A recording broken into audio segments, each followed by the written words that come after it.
तो ये श्लोक है, भगवान कह रहे ना अयम लोकोस्ति अयज्ञस्य कुतो न्याह कुरु सत्तम।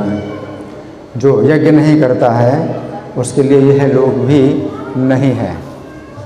तो श्रील प्रभुपाद मनुष्य जीवन के विषय में एक उदाहरण दिया करते थे कि जिस प्रकार किसी व्यक्ति को यदि उच्च सरकारी पद प्राप्त हो जाता है तो उसे सरकार की ओर से अच्छा सेवक, बंगला, कार आदि अनेक प्रकार की सुविधाएं प्राप्त होती हैं। परंतु यदि वो व्यक्ति इन सभी सुविधाओं का तो उपभोग करता है परंतु सरकार को प्रसन्न करने के लिए कोई कार्य नहीं करता है तो क्या होता है? हम जानते हैं कि सरकार ने उसे जो भी सुविधाएं प्रदान की हैं सरकार उससे उन सुविधाओं को छीन लेगी। उसी प्रकार मनुष्य जीवन में श्री कृष्ण हमें अनेक प्रकार के सुख प्रदान करते हैं, परंतु यदि हम श्री कृष्ण को प्रसन्न नहीं करते हैं तो भौतिक प्रकृति हमारे जीवन में अनेक प्रकार की कठिनाइयाँ उत्पन्न करती है, जिनके कारण सुखों की प्राप्ति होने के बावजूद भी हम सुख नहीं प्राप्त कर सकते हैं। तो भगवान यहाँ पर कह रहे हैं कि मनुष्य का जो जीवन प्राप्त हुआ है वो हमें यज्ञ करने के लिए प्राप्त हुआ है। और अगर हम यज्ञ नहीं करते हैं तो फिर ये मनुष्य का जीवन हमें दोबारा नहीं मिलेगा। उसी प्रकार से जैसे कि ऊंचा सरकारी पद मिला, मान लीजिए कि सुप्रीम कोर्ट का जो है मजिस्ट्रेट कोई व्यक्ति बन जाता है तो उसको जो है सरकारी क्वार्टर मिलता है और उसको जो है गाड़ी और नौकर सब कुछ मिलते हैं। लेकिन क्यों मिलते हैं? कि सही तरीके से अपनी ड्यूटी पूरी करे, अपना काम करे सही तरीके से। लेकिन अपना सही तरीके से काम नहीं कर रहा है, जो उसकी जिम्मेदारी है, न्यायाधीश है, लेकिन वो अपने कोर्ट में ही नहीं जा रहा है और इन सुविधाओं का उपभोग कर रहा है, तो फिर क्या होगा? उसे सब सुविधाएं छीन ली जाएंगी। उसी प्रकार से यज्ञ, जो मनुष्य के जीवन में यज्ञ है जो आवश्यक है, तो यज्ञ का कार्य नहीं करता है और मनुष्य के जीवन का जो है उपभोग कर रहा है, दुरुपयोग कर रहा है, तो दोबारा मनुष्य जीवन उसको नहीं प्राप्त होगा। तो भगवान यहाँ पर जो है बड़ी भारी चेतावनी दे रहे हैं कि अगर मनुष्य का जीवन आपको प्राप्त हुआ है और आप यज्ञ नहीं करते हैं तो आपको जो है फिर मनुष्य जीवन नहीं मिलेगा, और कितने कितने जन्मों तक आपको मनुष्य का जीवन नहीं मिलेगा उसका भी जो है कोई हिसाब नहीं है, कितने जन्मों तक नहीं मिलेगा। जैसे कि एक कथा है, पद्म पुराण है। पद्म पुराण के उत्तरखंड में वर्णन आता है, प्राचीन काल में गौड़ देश में कृपाण नरसिंह नाम के एक राजा थे जिनके सेनापति का नाम था सरफ मेरुंड। एक बार उस सेनापति ने राजकुमारों सहित महाराज का वध करके स्वयं ही राज्य करने का विचार किया। इस निश्चय के कुछ ही दिनों बाद हैजे का शिकार होकर वो मर गया। थोड़े समय में वो पापी अपने राजा के प्रति दुर्भावना रखने के कारण सिंधु देश में एक तेजस्वी घोड़ा हुआ। इस घोड़े को किसी वैश्य ने बहुत सा मूल्य देकर खरीद लिया और यत्न के साथ उसे राजा कृपाण नरसिंह के पास ले आया। राजा ने घोड़े के उत्तम लक्षणों को देखकर वैश्य को मुँह मांगा सुवर्ण देकर उस घोड़े को खरीद लिया। अब यहाँ पर समझने की बात यह है कि जो सेनापति राजा की हत्या करके राज्य को प्राप्त करना चाहता था वही सेनापति आगे चलकर घोड़ा बना तथा उसी अपने राजा को अपनी पीठ पर बैठाकर दौड़ता था। इसका कारण क्या है? हमें समझना चाहिए कि वो सेनापति श्री कृष्ण को प्रसन्न करने के लिए यज्ञ ना करके राज्य भोगने के लिए अपने राजा की हत्या करने की योजना बना रहा था। इसका परिणाम ये हुआ कि उसे पुनः मनुष्य जीवन ना प्राप्त होकर घोड़े का जीवन प्राप्त हुआ।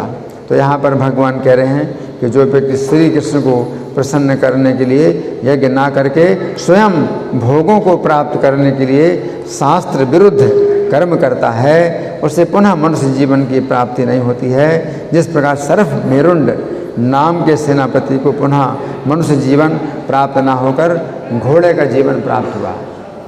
तो आप सोचिए कि कितनी संख्या है, मच्छर, मक्खी, कीड़े, वृक्ष, छोटे छोटे पौधे, कितनी संख्या है। ये सब संख्या इतनी क्यों है? मनुष्य जीवन में ही यज्ञ नहीं किया, भगवान को प्रसन्न करने के लिए यज्ञ नहीं किया, तो मनुष्य जीवन नहीं मिल रहा है। और कितने कितने जन्म में जो है मनुष्य का जीवन नहीं मिलता, और मनुष्य का जीवन कितना थोड़ा है। मनुष्य का जीवन जिनको प्राप्त हुआ है उनकी संख्या कितनी कम है। दिल्ली के मनुष्य की संख्या कितनी है, उससे करोड़ों गुना संख्या कीड़े, पशु पक्षी, मच्छर इनकी है। कितने पानी के अंदर और हवा में कितने कीटाणु, ये सब मनुष्य के जीवन का दुरुपयोग करने के कारण ही कुत्ते, बिल्ली, मच्छर, चूहे हैं, सब योनियों में जाते हैं। कितनी ज़्यादा संख्या है। मनुष्य का जीवन बहुत दुर्लभ है, बहुत दुर्लभ है। ये मत सोचिए कि मनुष्य की संख्या बहुत बढ़ रही है। मनुष्य की संख्या 1000 गुना बढ़ जाए तो भी इनसे करोड़ों करोड़ों गुना चींटियाँ हैं और मच्छर हैं, कीड़े हैं, नाली के कीड़े हैं, कितने हैं, करोड़ों करोड़ों गुना। मनुष्य का जीवन बहुत दुर्लभ है, बहुत दुर्लभ है। अगर आपने यज्ञ नहीं किए इस मनुष्य के जीवन में तो आपको मनुष्य का जीवन नहीं मिलने वाला, और करोड़ों करोड़ों जन्मों तक मनुष्य का जीवन नहीं मिलेगा। सोचिए कितनी गंभीर ये जो है बात है जिसमें विचार करना चाहिए, है ना। इसलिए हरे कृष्ण मंत्र का जाप करो। हरे कृष्ण मंत्र का जाप तो बिल्कुल सरल है, आप बैठे बैठे भी कर सकते हैं, चलते चलते कर सकते हैं, मंदिर के बाहर निकल जाओ तो भी आप हरे कृष्ण जाप करो। तो हरे कृष्ण मंत्र का जाप करो तो आप जो है अगर अधिक नहीं तो दोबारा मनुष्य का जीवन ही प्राप्त करोगे। ये भी बड़ी रक्षा है कि दोबारा मनुष्य का जीवन प्राप्त करो। और इससे भी बड़ी रक्षा क्या है कि आप मनुष्य का जीवन ना प्राप्त करके भगवान के धाम में जाओ। सबसे बड़ी रक्षा ये है। तो यह कि अपनी रक्षा करो, अगर नहीं रक्षा करोगे तो नीचे जाना है और फिर जो है अवसर नहीं मिलेगा। ये सोचिए, करोड़ों करोड़ों जन्मों तक अवसर नहीं मिलेगा। न अयम लोकोस्ति अयज्ञस्य, तो ये मनुष्य का जीवन नहीं मिलने वाला अगर यज्ञ नहीं करते हैं। तो यज्ञ बहुत सरल है। ये हरे कृष्ण आंदोलन ही पूरे संसार की रक्षा कर रहा है। प्रभुपाद जो है वो saviour of the whole world कहा जाता है। संपूर्ण जगत के रक्षा करने वाले प्रभुपाद हैं। उन्होंने हरे कृष्ण मंत्र ही जो है सब जगह फैलाया है ना। तो कोई अज्ञान में भी हरे कृष्ण मंत्र बोलता है, नहीं जानता है इसके महात्मा को भी नहीं जानता है, तो भी अज्ञान में भी जो अगर बोल रहा है तो भी उसकी रक्षा होती है। अजामिल अज्ञान में ही बोल रहा था, अज्ञान में ही जो है उसकी कितनी बड़ी रक्षा हुई। छोटे बच्चे बोलते हैं उनकी भी बड़ी रक्षा होती है। ये नाम जो है, नाम की जो ध्वनि है, ये अगर कीड़े भी अगर सुन लेते तो उनकी भी रक्षा होती है। वृक्षों में भी अगर आवाज़ चली जाए तो उनकी भी रक्षा होगी। तो नाम की ध्वनि में इतनी बड़ी रक्षा है और बहुत सरल, कलयुग में बहुत सरल है। तो भगवान जो बता रहे हैं ये बड़ी गंभीर बात है। इसको आप आए हैं तो इसको जो है गंभीरता से सुनिए और मनुष्य के जीवन का जो लाभ है वो उठाइए। भगवान के बहुत से नाम हैं, लेकिन 16 नाम फिर भी उनमें विशेष 16 नाम हैं। तो 16 नाम बहुत सरल हैं। एक बच्चे भी जो है 5 साल के बच्चे भी जो है माला पर जप करते हैं। 16 नाम बहुत सरल है। आप अगर याद करना चाहें तो एक बार में याद हो जाएगा। हरे कृष्णा कृष्णा कृष्णा हरे हरे, हरे राम राम राम हरे हरे।